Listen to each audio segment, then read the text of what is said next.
Check this out. I removed the background from this video and replaced it with another video. And here, I changed the background into a photo. Cool, right? Let me show you how to do it for free using the Edits app from Meta.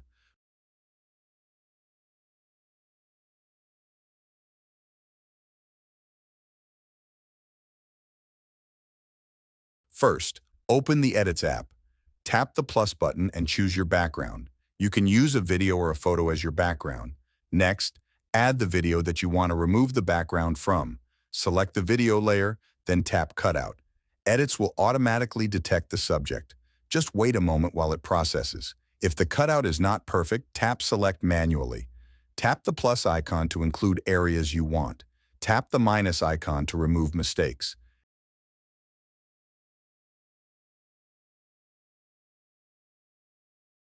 After you finish adjusting, tap Object to confirm.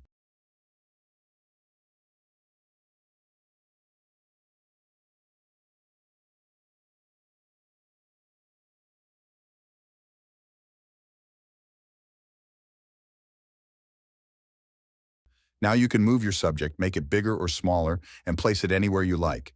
If everything looks good, tap Export to save your video. Done. That is how you remove a video background for free using Edits by Meta. Don't forget to like and follow Android Tutorial for more easy Android tips.